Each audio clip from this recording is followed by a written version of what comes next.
রপ্তানি বাজার সম্প্রসারণে ব্যবসায়ীদের প্রতি প্রধানমন্ত্রীর তাগিদ, জাতীয় রপ্তানি ট্রফি বিতরণ।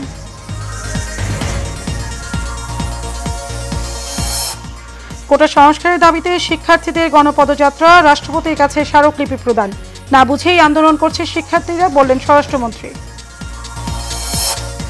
এবং যুক্তরাষ্ট্রে রিপাবলিকানদের নির্বাচনী সমাবেশে হামলা, অল্পের জন্য প্রাণে রক্ষা পেলেন সাবেক প্রেসিডেন্ট ট্রাম্প, বাইডেনের নিন্দা।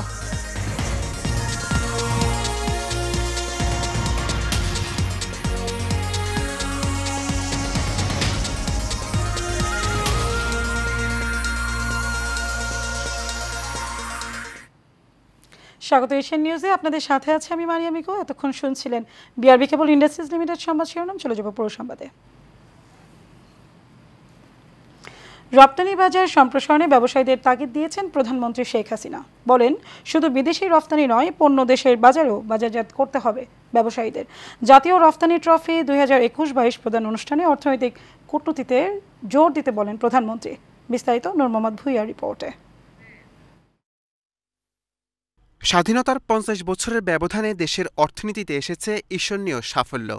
এতে বড় ভূমিকা রাখছে রপ্তানি বাণিজ্য। রপ্তানিকারকদের পরিশ্রম ও কর্মদক্ষতাকে স্বীকৃতি জানাতে জাতীয় রপ্তানি ট্রফি 2021-22 প্রদান করেছে রপ্তানি উন্নয়ন ব্যুরো। 77 প্রতিষ্ঠানকে রপ্তানি ট্রফি তুলে দেন প্রধানমন্ত্রী শেখ হাসিনা। এ সময় করোনা এবং বৈশ্বিক যুদ্ধ ব্যবস্থার মধ্যে দেশের অর্থনীতি চাঙ্গা রাখতে সরকারের পদক্ষেপ তুলে ধরেন প্রধানমন্ত্রী। যে দেশের মানুষের আর্থসামাজিক উন্নতি করাটাই হচ্ছে আমাদের লক্ষ্য। আমি যখন 2009 সালে সরকার গঠন করি, তখন আমাদের জিডিপির পরিমাণ কত ছিল? মাত্র 102 বিলিয়ন মার্কিন ডলার। আজকে 15 বছর আমরা দেশ চালিয়েছি। 2013 সালে সেই জিডিপি আমরা 450 বিলিয়ন মার্কিন ডলারে উন্নীত করতে সক্ষম হয়েছি। তিনি বলেন, রপ্তানির জন্য নতুন বাজার খুঁজতে হবে এবং সেসব দেশের চাহিদা রেখে উৎপাদন বাড়ানো জরুরি। যারা রপ্তানি করেন, আমি সবসময় আগে বলেছি, একটা হচ্ছে রপ্তানি পণ্য। এই যে আপনার এক্সপোর্ট বাস্কেটটাকে বাড়াতে হবে, বহুমুখী করতে হবে। যে কোনো একটা বিষয়ের উপরে রপ্তানির জন্য নির্ভরশীল থাকা যায় না, কারণ একটা জিনিসের চাহিদা চিরদিন সমানভাবে থাকে না। সেটা মাথায় রেখে আমরা কোন কোন দেশে কি কি রপ্তানি করতে পারি, সেইভাবে আমাদের নিজেদেরই একটা অনুসন্ধান চালানো, সেইভাবে তাদের সাথে যোগাযোগ করা এবং সেই সুযোগটা করা। আগামীতে অতি দরিদ্র বলে কেউ থাকবে না বলেও জানান সরকার প্রধান। ইনশাআল্লাহ মাত্র কয়েকদিনের মধ্যে আর মাত্র কয়েক হাজার দিলেই প্রত্যেকের একটা ঘর হবে। আর ঘর হওয়া মানে কি, আপনাদের উৎপাদিত পণ্য বাজারজাত করারও একটা সুযোগ সৃষ্টি হয়ে যায়। এবং গ্রামে রাস্তাঘাট, বিদ্যুৎ, সব ঘরে ঘরে বিদ্যুৎ সবই আমরা করে দিচ্ছি এই কারণে যে উন্নয়নটার জন্য সকলের হয়, সকলের না হলে তো হবে না। নূর মোহাম্মদ ভুইয়া, এশিয়ান টেলিভিশন, ঢাকা। প্রধানমন্ত্রী শেখ হাসিনার চীন সফর নিয়ে বিকেল 4টায় প্রধানমন্ত্রীর সরকারি বাসভবনে গণভবনে সংবাদ সম্মেলন অনুষ্ঠিত হবে। গতকাল শনিবার বিষয়টি নিশ্চিত করেছেন প্রধানমন্ত্রীর উপপ্রেস সচিব ইমরুল কায়েস। গত 8 জুলাই 4 দিনের সফরে চীন যান প্রধানমন্ত্রী শেখ হাসিনা। পরে সফর সংক্ষিপ্ত করে 10 জুলাই রাতে দেশে ফিরে আসেন তিনি। সফরে প্রধানমন্ত্রী চীনের সঙ্গে অর্থনৈতিক ও ব্যাংকিং খাত, বাণিজ্য, বিনিয়োগ, ডিজিটাল ইকোনমি, অবকাঠামোগত উন্নয়ন, দুর্যোগ ব্যবস্থাপনা প্রভৃতি খাতে সহায়তা, ষষ্ঠ নবম বাংলাদেশ চায়না ফ্রেন্ডশিপ ব্রিজ নির্মাণ, বাংলাদেশ থেকে কৃষিপণ্য রপ্তানি, দুর্যোগ ব্যবস্থাপনা, পিপল টু পিপল কানেক্টিভিটি সহ 20টির মতো সমঝোতা স্মারক স্বাক্ষর করেন।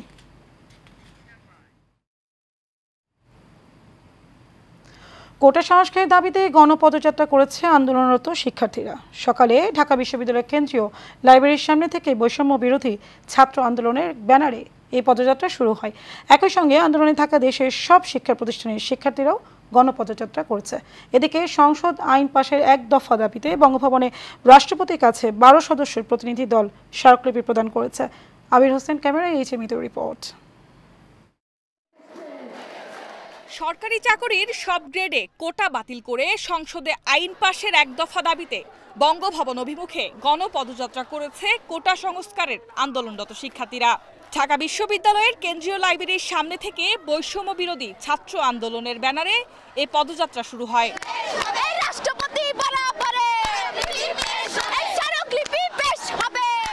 এ সময় ঢাকা বিশ্ববিদ্যালয়, জগন্নাথ বিশ্ববিদ্যালয়, 7 কলেজ, শেরেবাংলা কৃষি বিশ্ববিদ্যালয় সহ ঢাকার বিভিন্ন শিক্ষা প্রতিষ্ঠানের শিক্ষার্থীরা অংশগ্রহণ করেন। দাবি আদায় না হওয়া পর্যন্ত রাজপথে কঠোর অবস্থানে থাকবে বলে জানান আন্দোলনকারীরা। আগামীতে যে কোনো রকম হামলা মামলা ভয়ভীতি উপেক্ষা করে ছাত্র সমাজের এক দফা দাবি আদায়ের জন্য লাগাতার যে কর্মসূচি চলছে, আমাদের জীবনের শেষ রক্তবিন্দু থাকা পর্যন্ত সেই কর্মসূচি চলবে। আমরা নির্বাহী বিভাগের মাধ্যমে সমাধান চাই, আমরা জাতীয় সংসদের মধ্য দিয়ে স্থায়ী সমাধান চাই। আমরা আমাদের দাবি না মানা পর্যন্ত আমরা যুদ্ধ ঘোষণা করব প্রয়োজন হলে, তারপরও আমরা আমাদের দাবি চালিয়ে যাব ইনশাআল্লাহ। সরকারের আমাদের প্রতিপক্ষ বানানোর যে প্রক্রিয়াটি চলছে, সেই জায়গায় সরকারের কাছ থেকে স্পষ্ট বক্তব্য আসা উচিত না। তারা আমাদের সাধারণ শিক্ষার্থী আমাদের কাছে যৌক্তিক দাবি জানিয়েছে, সেটি সমাধান আমরাই করব।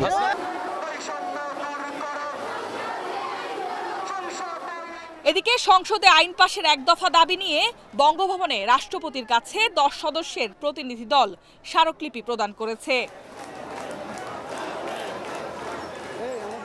এইচএ মিতু, এশিয়ান টেলিভিশন, ঢাকা।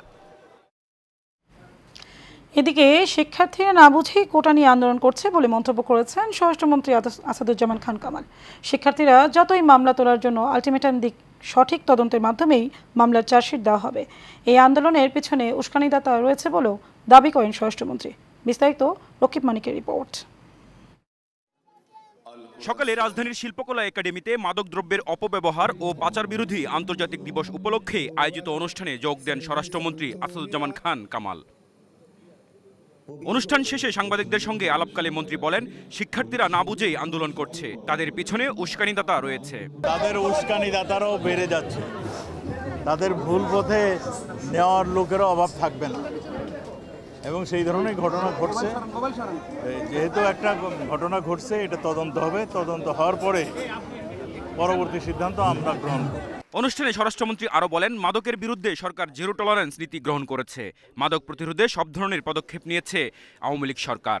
মায়ানমারের এই যে হেড অফ দ্য ডিপার্টমেন্ট, ভারতের যিনি এই নার্কোটিক্স ডিপার্টমেন্টের চিফ, তাদের সঙ্গে সবসময় যোগাযোগ হচ্ছে, কথাবার্তা হচ্ছে, কিভাবে এটা নিয়ন্ত্রণ করা যায় সেইগুলি কাজ করছে। পরে মাদক নিয়ে সচেতনতামূলক রচনা ও প্রতিরোধমূলক কর্মকাণ্ডের জন্য পুরস্কার ও ক্রেস্ট তুলে দেওয়া হয়। রকিব মানিক, এশিয়ান টেলিভিশন, ঢাকা। এবার যুক্তরাষ্ট্রের নির্বাচনী প্রসঙ্গ। নির্বাচনী প্রচার চলাকালে গুলিবিদ্ধ হয়েছেন যুক্তরাষ্ট্রের রিপাবলিকান দলের প্রেসিডেন্ট প্রার্থী ডোনাল্ড ট্রাম্প। নির্বাচনে এক জনসভায় অংশ নিয়ে বক্তৃতা দেওয়ার সময় ডান কানে গুলিবিদ্ধ হন তিনি। এই ঘটনায় হামলাকারী সহ 2 জন নিহত হয়েছে। এদিকে ট্রাম্পের উপর হামলার ঘটনা নিন্দা জানিয়েছেন মার্কিন প্রেসিডেন্ট জো বাইডেন। বিস্তারিত অনুকৃত আদিত্যের রিপোর্টে। যুক্তরাষ্ট্রের পেনসিলভানিয়ায় নির্বাচনী সমাবেশ করতে গিয়ে প্রাণঘাতী হামলার শিকার হয়েছেন দেশটির সাবেক প্রেসিডেন্ট ও রিপাবলিকান প্রার্থী ডোনাল্ড ট্রাম্প। সমাবেশে বক্তৃতা দেওয়ার সময় দূরবর্তী একটি ভবনের ছাদ থেকে তার দিকে গুলি ছোড়া হয়। তবে সৌভাগ্যক্রমে হামলায় অল্পের জন্য বেঁচে যান ট্রাম্প। এই ঘটনায় প্রাণ হারিয়েছেন সমাবেশে উপস্থিত এক সাধারণ নাগরিক। তবে মঞ্চ থেকে নামিয়ে নেওয়ার সময় ট্রাম্পের ডান গাল ও কান থেকে রক্ত ঝরতে দেখা যায়।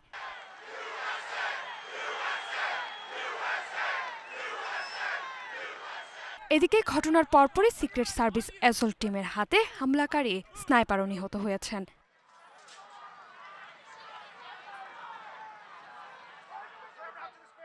হামলার পরপরই দ্রুত পদক্ষেপ নেয় মার্কিন সিক্রেট সার্ভিসের পাশাপাশি অন্যান্য আইনগত প্রয়োগকারী সংস্থাকে ধন্যবাদ জানিয়েছেন Donald Trump. অনুকৃতি Aditya, Asian television.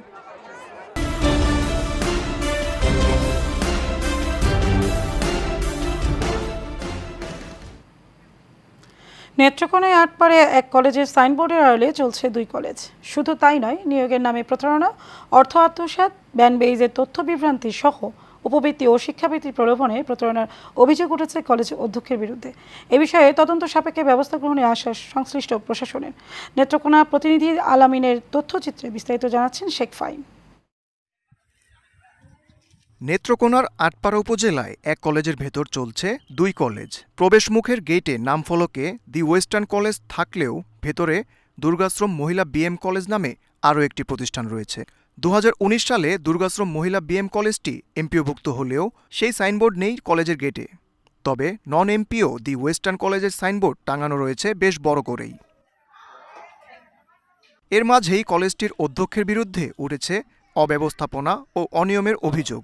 নিয়োগের নামে প্রতারণা, অর্থ আত্মসাৎ, ব্যানবেইসে এক সনে একই ব্যক্তিদের দুই প্রতিষ্ঠানেরই স্টাফ দেখানো সহ উপবৃত্তি ও শিক্ষাবৃত্তির প্রলোভনে প্রতারণার মাধ্যমে শিক্ষার্থী ভর্তিসহ অতিরিক্ত অর্থ আদায়ের অভিযোগ উঠেছে অধ্যক্ষ সালিউজ্জামান চৌধুরীর বিরুদ্ধে। 2017 সনে যদি ওয়েস্টার্নের আমাদেরকে লেকচারার বানানো হয়েছে, 2018 বানানো হয়েছে মহিলা বিএম এর লেকচারার, ওইভাবে কোনো আবার 2019-এ দেখবেন দিছে কেরানি পোস্টে, আর 2020-এ দিছে আবার ডেমনস্ট্রেটর পোস্টে। এইভাবে নিয়ে আমাদের সাথে প্রতারণাটা করতেছে। এ ঘটনায় সংবাদ সম্মেলন সহ আটপাড়া উপজেলা নির্বাহী কর্মকর্তার কাছে লিখিত অভিযোগ করেছেন ভুক্তভোগীরা। আমার কাছ থেকে 5 লাখ টাকা নিছে সালিউজ্জামান চৌধুরী রাজন এবং ওনার বড় ভাই কামরুজ্জামান চৌধুরী। এসব অভিযোগ অস্বীকার করে অধ্যক্ষ জানান, এটা তাদের পারিবারিক প্রতিষ্ঠান, পরিবারের সবাই মিলে প্রতিষ্ঠান পরিচালনা করছেন। কিন্তু 1 টাকা বেনিফিট নাই, কারণ এটা সমস্তটাই আমরাই করতেছি প্রতিষ্ঠানের মধ্যে। কথা বুঝছেন? পারিবারিকভাবে দুটো প্রতিষ্ঠান। এদিকে তদন্ত সাপেক্ষে আইনগত ব্যবস্থা গ্রহণের কথা জানিয়েছেন উপজেলা নির্বাহী কর্মকর্তা। বিষয়টা আসলে তদন্ত অবস্থায় আছে, তো আমরাও কয়েকদিন আগে চিঠি পেয়েছি, তো তদন্ত কার্যক্রম শেষে সবকিছু বলা যাবে। অন্যদিকে অনিয়ম নিয়ে সংবাদ প্রকাশ না করার জন্য কলেজ কর্তৃপক্ষ এশিয়ান টিভির প্রতিবেদককে আর্থিক প্রলোভনও দেখান। Sheikh Fahim, Asian television. দীর্ঘদিন সংস্কারের অভাবে বসবাসে অনুপযোগী হয়ে পড়েছে চাঁদপুর মতলব উত্তরের গুচ্ছগ্রাম। দীর্ঘদিন সংস্কার না করায় 17 বছর আগে তৈরি করা এই প্রকল্পের প্রতিটা ঘর বসবাসের অযোগ্য হয়ে পড়েছে। এই অবস্থায় বাধ্য হয়ে অন্যত্র আশ্রয় নিয়েছেন অনেকে। তবে ঘর মেরামতের উদ্যোগ নেওয়া হবে বলে জানিয়েছেন সংশ্লিষ্টরা। মতলব থেকে সুমন আহমেদের তথ্যচিত্রে বিস্তারিত জানাচ্ছেন আরভি ইসলাম হিমু। 2007 সালে চাঁদপুর মতলব উত্তরের বেলতলি এলাকায় নির্মাণ করা হয় গুচ্ছগ্রাম। এখানকার সুবিধাভোগীদের অভিযোগ 1.5 দশকে একবারও সংস্কার করা হয়নি এসব বাড়ি। আমার চলাফেরা অনেক অসুবিধা হইতাছে, যদি সরকার যেমন ঘরটা ঠিক করে দিত, বাথরুম টিউবওয়েল যদি সুন্দর করে দিত, তাহলে আমরা ব্যবহার করতে আমরা থাকতে পারতাম। আমাকে সরকারের টিউবওয়েল দিছে, এতদিন পানি খাইছে, অনেক টিউবওয়েলটা অনেক নষ্ট, আমাকে পানি খাওয়ার কষ্ট, এই টিউবওয়েলও পানি ওঠে না। আমাকে একটা মেরামত করে দিলে, ভালো একটা সুস্থ জায়গা মেরামত করে দিলে আমরা সুস্থভাবে চলতে পারি। এদিকে বর্ষায় সঙ্গী জল আর শীতে কুয়াশা, টিউবওয়েলগুলো নষ্ট, ভেঙে পড়েছে স্যানিটেশন ব্যবস্থাও। আশেপাশে কোনো শিক্ষা প্রতিষ্ঠান না থাকার কারণে শিক্ষা থেকে বঞ্চিত হচ্ছেন এখানকার ছেলেমেয়েরা। সরকার আমাকে জায়গা করে দিত, আমরা রান্নাঘরে করতাম, পায়খানা টিউবওয়েল দিতে পারতাম। আমাদের স্কুলটা অনেক দূরে, আমরা পড়ালেখা করতে পারি না। আমাদের এখানে একটা স্কুলে আমাদের আশ্রম প্রকল্পে কোনো উন্নয়ন আসে না সরকার থেকে, এবং কোনো গভর্নমেন্টের মেম্বার চেয়ারম্যান বলতে কাউই আমাদের সুখ দুঃখ আইসা পাশে দাঁড়ানো, দেখো না, খোঁজখবর নেয় না। তবে সংশ্লিষ্টরা বলছেন গুচ্ছগ্রাম প্রকল্পের এসব ঘর মেরামতে দ্রুতই উদ্যোগ নেওয়া হবে। এখানকার ইউনো এসিলনকে বলেছি তারা মেজারমেন্ট করে দেখুক, যদি ওই পরিমাণে জায়গা থাকে এবং পাশে যদি খাস জমি থাকে, তাহলে আমরা ওই ব্যারাকগুলো আমরা রিপ্লেস করে তাদেরকে আমরা একক গৃহ দেওয়ার চেষ্টা করব। আর যদি পাশে যদি জায়গা না থাকে এবং জমি যদি কেনার মতো অবস্থা না থাকে, সেক্ষেত্রে এক্সিস্টিং যে ব্যারাকগুলো আছে সেগুলোকেই সংস্কার করে আমরা যারা উপকারভোগী আছে তাদেরকে আমরা দেওয়ার চেষ্টা করব। বর্তমানে এই গ্রামে বসবাস করছেন 60টি দরিদ্র পরিবার। আরভি ইসলাম হিমু, এশিয়ান টেলিভিশন। বন্যা প্রসঙ্গ। বন্যার মধ্যমেয়াদী পূর্বাভাসে উত্তর ও উত্তর পূর্বাঞ্চলের বন্যা পরিস্থিতির সার্বিক এবং কোথাও আবার পুরোপুরি উন্নতির আভাস রয়েছে। আষাঢ়ের শেষে দেশের সব বিভাগে কম বেশি বৃষ্টিপাত হলেও আগামী 10 দিনের মধ্যে সিলেট ও উত্তরাঞ্চলে বন্যা পরিস্থিতির সার্বিক উন্নতির আভাস রয়েছে। পানি কমলেও বানভাসীদের দুর্ভোগ কমেনি। প্রতিনিধিদের পাঠানো তথ্য ছবিতে বিস্তারিত জানাচ্ছেন শেখ ফাহিম। বন্যা পূর্বাভাস ও সতর্কীকরণ কেন্দ্রের তথ্যমতে আগামী 10 দিনে কুড়িগ্রাম, জামালপুর, গাইবান্ধা, বগুড়া, টাঙ্গাইল ও সিরাজগঞ্জ জেলার ব্রহ্মপুত্র ও যমুনা নদী সংলগ্ন নিম্নাঞ্চলে বন্যা পরিস্থিতির সার্বিক উন্নতি হতে পারে। অন্যদিকে তিস্তা, ধরলা ও দুধকুমার নদী সংলগ্ন কুড়িগ্রাম জেলার কিছু নিম্নাঞ্চলে বন্যা পরিস্থিতিরও সার্বিক উন্নতি হতে পারে। বিভিন্ন নিম্নাঞ্চল সম্পূর্ণরূপে বন্যামুক্ত হতে পারে। পানি তো বেশি ছিল, পানি কমতেছে, রাস্তাঘাট ভাঙে গেছে, বাড়িঘর দুয়ার নষ্ট হয়েছে, তারপরে মানুষের খাওয়ার অভাব। পানি এতখানি আসলো, এখন পানি হচ্ছে এইটুকু, তাই গতিতে আরও হতে পারে। গাইবান্ধার সব নদ নদীর পানি কমলেও বন্যা কবলিত এলাকার মানুষের দুর্ভোগ এখনো রয়েছে। বন্যার পানি কমে আসার সঙ্গে সঙ্গে দেখা দিয়েছে নানা রোগের প্রাদুর্ভাব। মাননীয় এমপির প্রতিনিধিগণ আমাদের বাড়ি বাড়ি আসা প্রত্যেক ঘর ঘর টোকন দিয়ে গেছে রিলিফের। খুব কষ্টই আছি এখন বর্তমানে, আমার রাস্তাঘাট ভেঙে গেছে, চলাফেরা করে পাচ্ছি না। এমপি মহোদয় 15 টন মাল দিয়েছে, 15 টন মালে 1500 স্লিপ। এই 1500 স্লিপ আমরা জনগণকে বিতরণ করেছি। গাইবান্ধা জেলায় ত্রাণের কোনো অভাব নেই, পরিস্থিতি সার্বক্ষণিক মনিটরিং করা হচ্ছে বলে জানান গাইবান্ধা 5 আসনের সংসদ সদস্য মাহমুদ হাসান রিপন। এই যে এত বড় বন্যা, ত্রাণের কোনো অভাব আছে?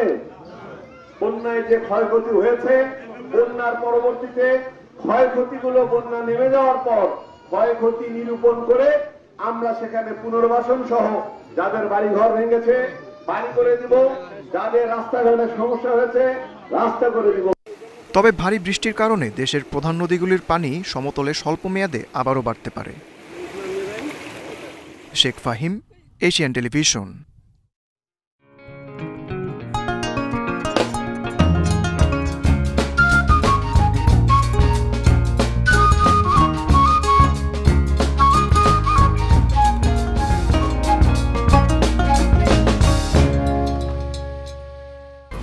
HM Expert B500 CWR স্বাধীনতার সুবর্ণ জয়ন্তীতে নতুন বাংলাদেশ গড়ার প্রত্যয়। HM Steel B500 CWR।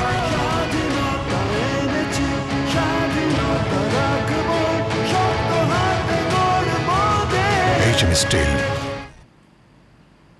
এবার HM Steel চট্টগ্রাম সংবাদ। চট্টগ্রাম বিশ্ববিদ্যালয়ের VC professor doctor Mohammad Abu তাহেরকে সংবর্ধনা প্রদান করা হয়েছে। সাতকানিয়ায় আমিলাইশ কাঞ্চনা বঙ্গচন্দ্র ঘোষ ইনস্টিটিউট প্রাক্তন শিক্ষার্থী পরিষদ স্কুল মিলনায়তনে এই সংবর্ধনার আয়োজন করেন। তিনি এই প্রতিষ্ঠানে SSC 1977 ব্যাচের প্রাক্তন শিক্ষার্থী ছিলেন। প্রাক্তন শিক্ষার্থী পরিষদের আহ্বায়ক প্রফেসর ডক্টর আব্দুল কাদেরের সভাপতিত্বে এতে বিশেষ অতিথি ছিলেন চট্টগ্রাম মেডিকেল কলেজ সার্জারি বিভাগের প্রধান ডক্টর ইয়াকুব হোসেন।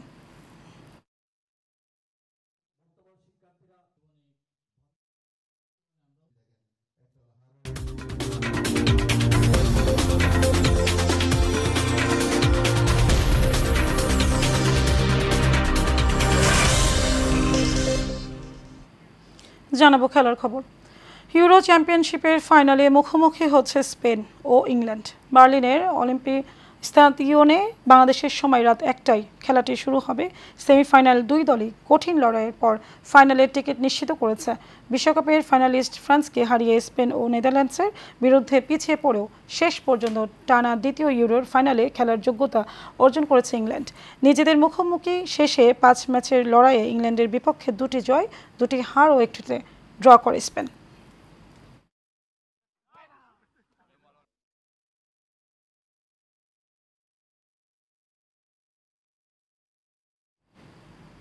শেষ করবো এশিয়া নিউজ। তার আগে বিআরবি কেবল ইন্ডাস্ট্রিজ লিমিটেড সংবাদ শিরোনাম জানাবো আরও একবার।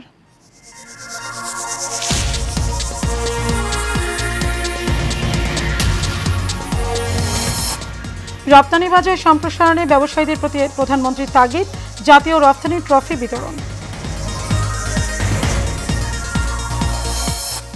কোটা সংস্কারের দাবিতে শিক্ষার্থীদের গণপদযাত্রা, রাষ্ট্রপতির কাছে স্মারকলিপি প্রদান, না বুঝেই আন্দোলন করছে শিক্ষার্থীরা বললেন স্বরাষ্ট্রমন্ত্রী।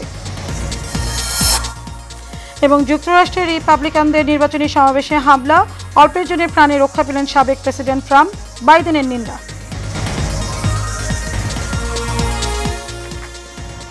দর্শক, এই ছিল আমাদের এতক্ষণকার আয়োজন। আমাদের পরবর্তী সংবাদ দেখার আমন্ত্রণ রইল। ধন্যবাদ সবাইকে।